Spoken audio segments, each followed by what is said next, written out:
second.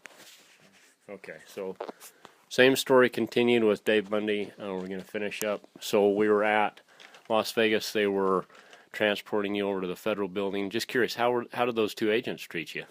They disregarded any request I had, and they just ignored the pains that I was going through. And I told them, I says, this is a really inhumane way to treat anybody, especially someone that's was just exercising his First Amendment rights, and you guys arrested me for that. Mm-hmm. And I tried to get them to give me a little bit of relief, loosen the cuffs, maybe reposition me, because I couldn't reposition myself, Mm-hmm. and they just ignored me, just ignored me. So then you got to the federal building and what transpired? We got to the federal building, and they got out, and I was just looking forward to them getting me out of that vehicle so I could straighten things, straighten myself up a little bit in my arms and relieve some of the pain. And they went in the building. We had to go through, of course, through the secured gates and all that, and they went in for a moment, left the vehicle, left me out there, and I thought, oh boy, I hope they're not gone very long, because it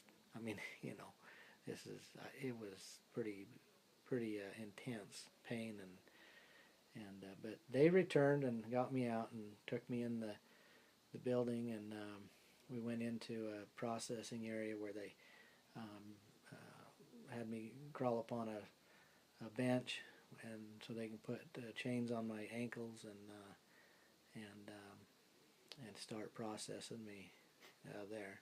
Had to do fingerprints again, which I did at the Henderson facility, but did all the fingerprinting, did all that, and then they put me in without knowing what was going on, they put me in a little cell that they had right there, and I sat there for I don't know, probably an hour to an hour and a half, and then they got me, and they had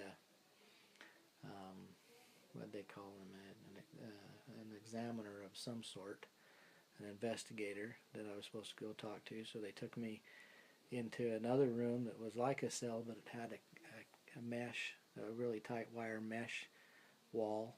Okay. And I spoke to this investigator, and he asked all kinds of personal questions about my finances and how many kids I had, what their names were, their birth dates, everything. How is that relevant to any of the... Yeah, oh yeah.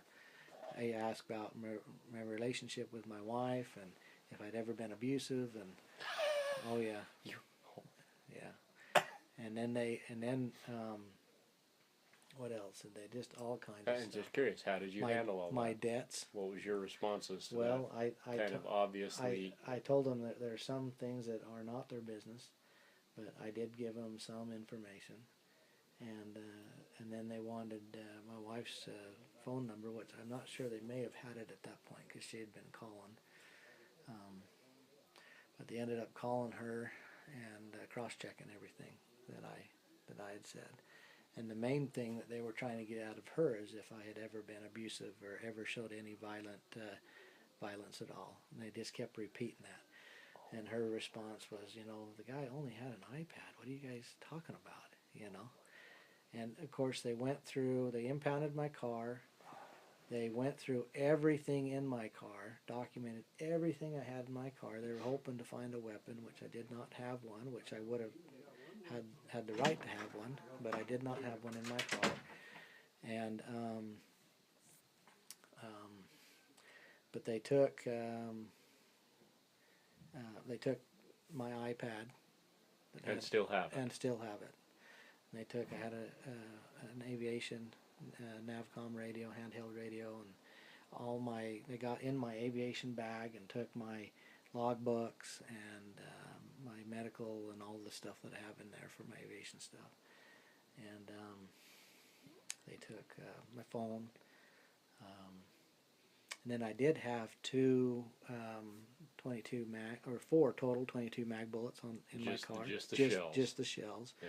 And I noticed noticed the kind of thing that they just happen to still be laying loose in the vehicle. Yeah, There's exactly. no connection with anything. There's no weapon. That's right. There was no weapon. I had no weapon. But I noticed two of them were gone. So, but I didn't get those back. They did. Anyway, so we got done with that part of the interrogation. They took me to another room and where I waited, and then I don't know, another couple hours went by, and then the same officer that transported me from Henderson over to the federal building came in, and he had their little citation book, and he said we're going to write you a citation and then we're going to let you go.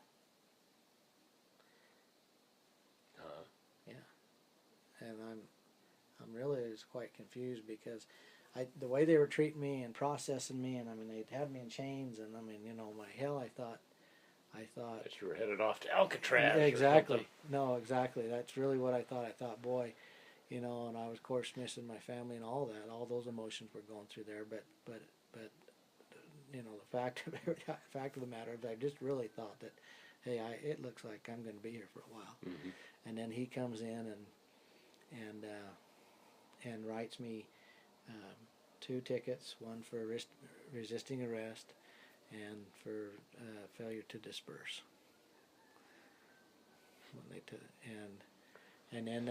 Then he left, and then they took me into the processing room again, had me crawl up on the bench again, took the chains, the cuffs off my legs and off my wrist, and then literally gave me a sack lunch. Said, get out of here. And then the 2 officers that escorted me over to begin with, came back in, and took me out of the courthouse doors and and off I went. And basically just said, there you go. There you go. Wow. The land of the free and the home of the brave. Isn't that something? We're just not sure which ones are the free and which ones are the brave. I was grateful, not to them, but I was grateful. I don't know if you're religious or not, but I spent a little bit of time on my knees, and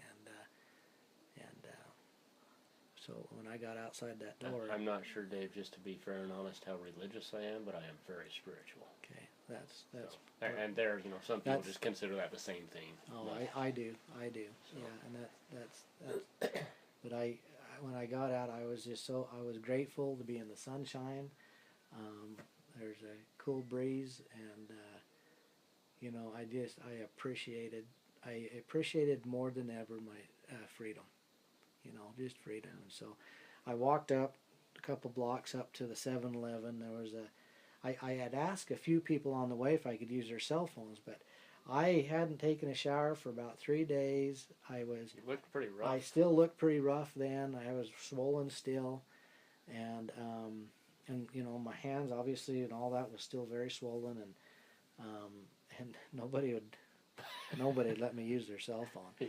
And I didn't have any quarters or cash on me, but I seen one payphone. And is there still a payphone somewhere? There is. My word. There was one payphone there. Wonder if it worked. And so there was 2 guys, two transients on it. Of course, I had to fit right in. You could have just been like, hey, friends. Yeah, exactly. But I went up to 7-Eleven, and there was a guy getting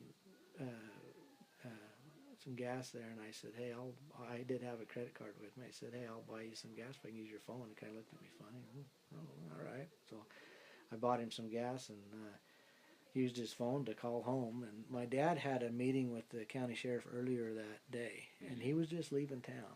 And so my mom called him and said, hey, Davey's out of jail. And he was real surprised that I was out. Because I had told him earlier, I says, don't bail me out. I don't want anybody to bail me out. I want this. So you finally were released, what? How many hours after you'd been taken Well, I had been arrested it was about 4:30, 4:45 on Sunday. And then I was released. I don't know the exact time, but it was around, from what I've been told, it was around noon or so on Monday. Noon, 1 o'clock. So not quite 24 hours. Gotcha. Any other details or anything else you can think of that we ought to have for that? piece of history? Well, you know, I never stopped preaching from the time they arrested me till the time I was released. And I just kept, I tried not to be annoying, but I wanted to tell people what had happened.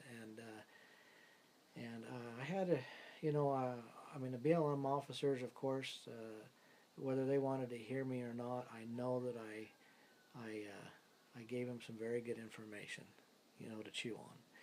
And when I got to the Henderson Detention Center, and I was sitting there on the chair that they'd handcuffed you to while they processed you, and I was talking to one thing I need to say is when they took me to the Henderson Detention Center, I was actually, there was some feeling of relief knowing that I was at least in the hands of proper authority.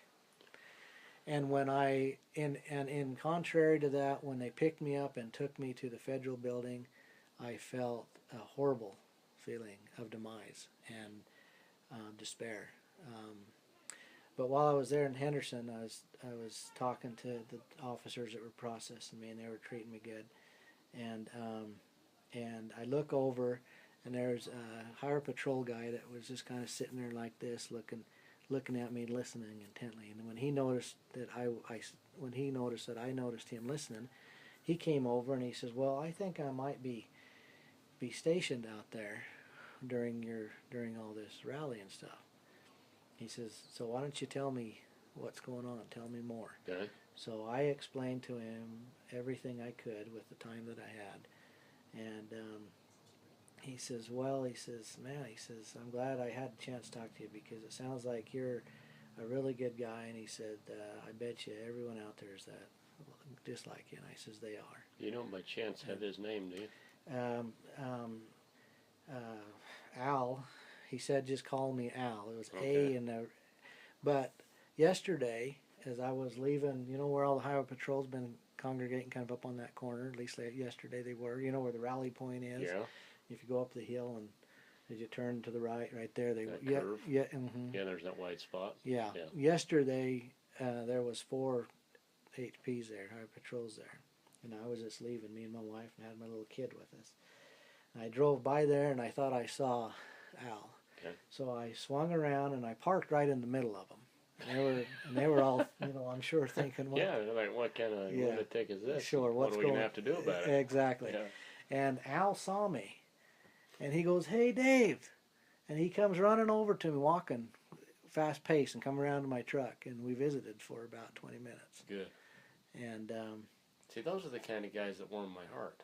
Those are the kind of guys you need. Yeah. Now, whether they understand bigger picture or not, that's okay. Well, and he asked, he says, "We're just trying to keep the peace." And I says, "Al," I says, "all we ask for is that you guys uphold your oath of office." Mm-hmm. I said, "That's it. That's all we ask for. We want you to just uphold your oath of office to protect their life, liberty, and property." And he said, "Well, that's what we're planning on doing." So anyway, that was kind of a neat experience. So we made that connection again. Good positive out of all this mess. Yeah. So anyway, other than that, it was just. There's any words of advice? I don't know what it would be, but anything you can think of that you'd like people to, maybe what you've learned out of that experience. Or, and you probably may have experienced this in your own life, but it seems like when we're in times of despair, we turn to God more so than in good times. Yes, sir. And I do the same thing, and I'm like maybe you just expressed, where you're spiritual but not so religious, and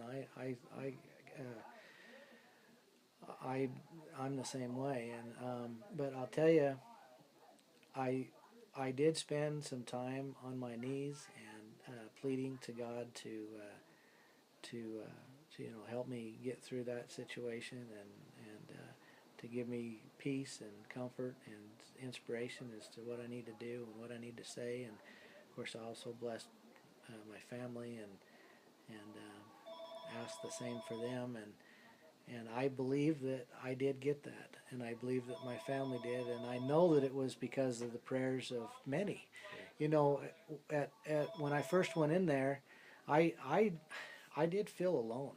I felt like, man, I'm just on my own. You know, but I, not until I got to the rally point, they drove my dad on our way home. That's where we went first, to the rally point, and I then realized that, you know what, there's been so many people that has made phone calls and petitioned in my behalf while I was down there, and prayers, and so there's just no doubt in my mind that we have to, we really, in all of this, you know, we got to realize that God is still in charge and is still the ultimate power here, and we have to rely and trust in Him. I can't think of a better way to end that. So thank you, Dave, and we'll continue on with this grand adventure. Cool. Thank you.